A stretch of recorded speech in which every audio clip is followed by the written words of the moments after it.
சென்னை என்பது தமிழ்நாட்டின் தலைநகர் மட்டுமல்ல, தலையாய நகர். ஒரே நேரத்தில் உருவானது அல்ல சென்னை.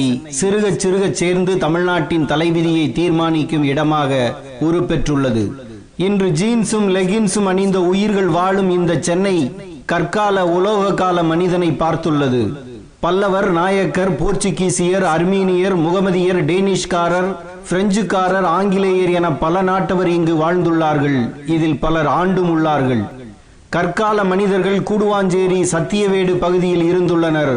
உலோக காலத்து மனிதர்கள் வாழ்ந்த தடயம் பல்லாவரம், பரங்கிமலையில் உண்டு. 1ஆம் நூற்றாண்டைச் சேர்ந்த சென்ட் தாமஸ் இங்கு வந்து வாழ்ந்துள்ளார். 2ஆம் நூற்றாண்டைச் சேர்ந்த தாலமியின் வரைபடத்தில் சென்னை என்ற இடத்தில் மயிலாப்பூர் இருக்கிறது. 7ஆம் நூற்றாண்டில் மயிலையை பற்றி திருஞான சம்பந்தர் பாடியிருக்கிறார். திருவல்லிக்கேணியில் இருக்கும் அல்லி குளத்தை பற்றி 8ஆம் நூற்றாண்டில் திருமங்கையாழ்வார் பாடியிருக்கிறார். சுந்தரருக்கு திருமணம் நடந்த இடம் திருவொற்றியூர். அப்பரும் சம்பந்தரும் திருவொற்றியூர் பற்றி பாடியிருக்கிறார்கள். 11ஆம் நூற்றாண்டின் கல்வெட்டில் நுங்கம்பாக்கமும் எழுமூரும் உள்ளது. 7 பகுதிகள் சேர்ந்து உருவாக்கப்பட்டதால் அது எழுமூர் என்று அழைக்கப்பட்டது. அதை பிரிட்டிஷார் எக்மோர் ஆக்க அதை தமிழ்படுத்தி எழும்பூர் என்று சொல்லிக் கொண்டிருக்கிறோம். தமிழை ஆங்கிலப்படுத்தி அதை தமிழ்படுத்தினால் எப்படி இருக்கும் என்பதற்கு உதாரணம் இது. இந்த எழுமூரில் மிகப்பெரிய அனாதை விடுதியை பிரிட்டிஷார் பராமரித்தார்கள். அந்த இடத்தில் தான் இன்றைய எழும்பூர் ரயில் நிலையம் இருக்கிறது. இப்போது புழல் சிறை இருக்கும் இடத்தில் தான் பல்லவர் ஆட்சியில் தொண்டை மண்டல தலைமையகமும் இராணுவ தளமும் இருந்தன. சென்னைக்கு ஒரு பக்கம் காஞ்சிபுரம், இன்னொரு பக்கம் மாமல்லபுரம். இரண்டுமே பழம்பெருமை பெற்ற ஊர்கள். விஷ்ணு காஞ்சி, சிவன் காஞ்சி, ஜீன காஞ்சி என்று காஞ்சிபுரம் 3ஆக இருந்தது. பல்லவர் ஆட்சியில் பழம்பெரும் நகரமாக இருந்த செங்கழுநீர் பட்டுதான் இன்றைய செங்கல்பட்டு. சேக்கிழார் குன்றத்தூரில் பிறந்தவர். மாங்காடு கோயில் பல்லவர் காலத்தை சேர்ந்தது. இன்றைய பிராட்வே சாலை அன்று மிகப்பெரிய ஓடையாக இருந்துள்ளது. பிராட்வே சாலைக்கு 2 பக்கமும் விவசாய நிலங்களும் சிறு சிறு ஏரிகளும் இருந்துள்ளன. இதனை பாதுகாப்பான இடமாக நினைத்து இங்கு கோட்டை கட்ட நினைத்தார்கள். எனவே அந்த கால்வாயை மூடி அந்த இடத்தை உயர்த்தினார்கள். இதற்கு போபம் பிராட்வே என்று பெயர். ஸ்டீபன் போபம் என்ற ஆங்கிலேயரால் சீரமைக்கப்பட்டதால் இந்த பெயர் வந்தது. இந்த கரையை உயர்த்துவதற்காக கொண்டு வரப்பட்ட மண்ணின் மிச்சத்தை போட்டு நிரப்பி உயர்த்தப்பட்ட இடம்தான் இன்றைய மண்ணடி. கோட்டைக்கு பக்கத்தில் வீடுகள் நிறைய இருக்கக்கூடாது, இருந்தால் பாதுகாப்பு இல்லை என்று சொல்லி பலரது வீடுகள் காலி செய்யப்பட்டன. அப்படி துரத்தி அடிக்கப்பட்டவர்கள் குடியேறிய இடம்தான் எஸ்பிளனேட். இந்த இடத்தை உருவாக்கியதும் இந்த ஸ்டீபன் போபம் தான். சென்னைக்கு முதலாக போலீஸை அறிமுகப்படுத்தியவரும் அவர்தான். எட்வர்ட் வின்டர் ஆட்சியின் போது பொது மருத்துவமனை உருவானது. அதற்கு முன் இருந்த மருத்துவமனை இராணுவத்தினருக்கு மட்டுமே சிகிச்சை செய்ய கோட்டைக்கு உள்ளேயே இருந்தது. அதை வெளியே கொண்டு வந்து அனைவருக்கும் பொது மருத்துவமனையாக ஆக்கியவர் எட்வர்ட். பிரெஞ்சுக்காரர்களிடம் இருந்த சாந்தோமை சென்னை பட்டணத்தோடு சேர்த்தவர் வில்லியம் வாங்கோன். திருவொற்றியூரையும் எழுமூரையும் சென்னை பட்டணத்தில் சேர்த்தவர் ஸ்ட்ரெயின் ஷாம் மாஸ்டர். இவரது காலத்தில் தான் நீதி பரிபாலனம் தொடங்கியது. வெள்ளை அதிகாரிகளை நியமித்து அதற்கு ஹைகோர்ட் என்று பெயரிட்டார். அதுதான் இன்றைய உயர்நீதிமன்றம். சென்னை பட்டணத்தை பிளாக் டவுன், ஒயிட் டவுன் என்று பிரித்தவர் வில்லியம் கீபோர்டு. இன்றைய கோட்டை இருக்கும் இடம் வெள்ளையர் பட்டணம்.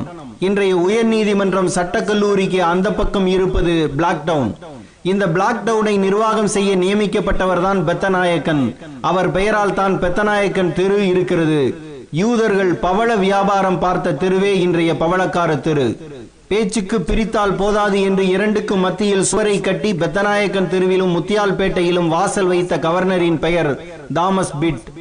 அவரது ஆட்சியில் தான் திருவொற்றியூர், நுங்கம்பாக்கம், வியாசர்பாடி ஆகியவை சென்னை பட்டணத்தில் சேர்ந்தன. எலிகு ஹேல் தனது ஆட்சியின் போதுதான் எழுமூர், புரசைவாக்கம், தொண்டையார்பேட்டை ஆகிய 3 நகரங்களையும் முகமதியர்களிடமிருந்து வாடகைக்கு வாங்கினார். கோட்டை கொடிமரத்தில் யூனியன் ஜாக் கொடியை முதலில் பறக்க விட்டார். கோட்டைக்குள் இருக்கும் சென்ட் மேரி சர்ச்சில் நடந்த முதல் திருமணமும் இவருடையதுதான். நெசவாளர்களுக்காக ஒரு இடத்தை திருவொற்றியூருக்கு அருகே ஒதுக்கியவர் கவர்னர் ஜோசப் காலட். அவர் பெயரால் காலட் பேட்டை என பெயர் சூட்டப்பட்டதுதான் இன்றைய காலடிப்பேட்டை. கிழக்கிந்திய கம்பெனிக்காரர்களின் துணிகளை துவைக்க உருவாக்கப்பட்ட இடமே வண்ணாரப்பேட்டை. பிரான்சிஸ் காஸ்டிஸ் எல்வி காலத்தில் எழுமூர், புரசைவாக்கம், தொண்டையார்பேட்டை 3ம் சென்னை பட்டணத்தில் நேரடி ஆட்சியின் வந்தன. இன்றைய சிந்தாதிரிப்பேட்டையை உருவாக்கிய கவர்னர் ஜார்ஜ் மார்டன் பிட் ஒரு குறிப்பிட்ட இடத்தில் தறி போட்டு நெசவு தொழிலை ஊக்குவித்தார். அதற்கு சின்ன தறிப்பேட்டை என்று பெயர். அதைத்தான் சிந்தாதிரிப்பேட்டை என்று அர்த்தமில்லாமல் அழைக்கிறோம். அந்த காலத்தில் நீதிபதிகளின் கீழ்தான் போலீசும் இருந்தது. அதனை மாவட்ட கலெக்டர்கள் கையில் மாற்றியவர் ஹக் எலியட். இவர் காலத்தில் தான் காலனா 2 நாணயங்கள் வந்தன. பெசன் நகர் கடற்கரை இவர் பெயரால் எலியட் பீச் என்று அழைக்கப்படுகிறது. பாரிமுனையில் இருந்து அண்ணா சாலைக்கு வரும்போது குதிரையில் நிற்பவரின் பெயர் தாமஸ் மன்ட்ரோ. சென்னையில் பள்ளிக்கூடங்களை அதிகப்படுத்தியவர். மெக்காலே கல்வி திட்டம் வருவதற்கு முன்பே கலெக்டரேட் ஸ்கூல்கள் தொடங்கியவர் இவர். கோடை காலத்தில் நீலகிரிக்கு போய் ஓய்வெடுப்பதை தொடங்கி வைத்ததும் மன்ட்ரோதான். அன்று குதிரையில் போயிருப்பார், இன்று ஹெலிகாப்டரில் போகிறார்கள். கருப்பர் பட்டணத்தில் மேற்கு சுவரை இடித்த கவர்னர் சார்லஸ் ட்ரிவெலியன் அந்த இடத்தில் 116 ஏக்கரில் பூங்கா அமைத்து அதற்கு மக்கள் பூங்கா என்று பெயர்மிட்டார். ட்ரிவெலியனுக்கு பிறகு வந்த வில்லியம் டெனிசன் அமைத்ததே சென்னை உயர்நீதிமன்ற கட்டடம். வென்லாக் காலத்தில் சென்னை சட்டக்கல்லூரி கட்டடம் கட்டப்பட்டது.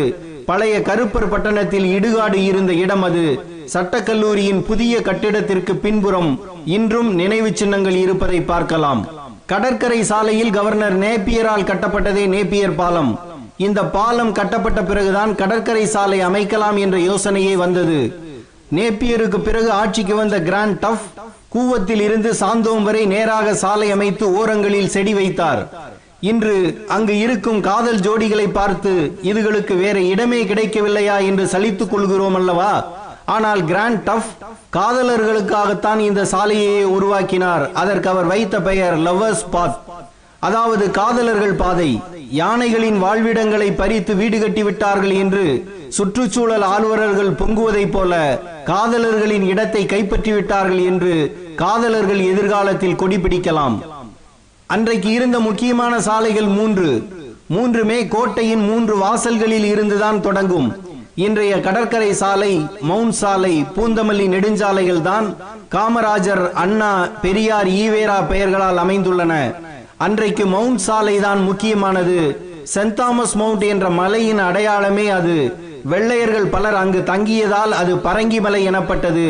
பரங்கிய என்பதும் வெள்ளையர் என்பதும் ஒன்றுதான். இப்படி பிரிட்டிஷ் முதல் யூதர்கள் வரை வளர்த்தெடுத்து கொடுத்த சென்னையை தான் சீரழித்து வைத்திருக்கிறோம். சேலத்தில் இருந்து கூடுவாஞ்சேரி வர 5 மணி நேரம், அங்கிருந்து சேத்துப்பட்டுக்கு வர 2.5 மணி நேரம். போக்குவரத்தின் லட்சணம் இதுதான்.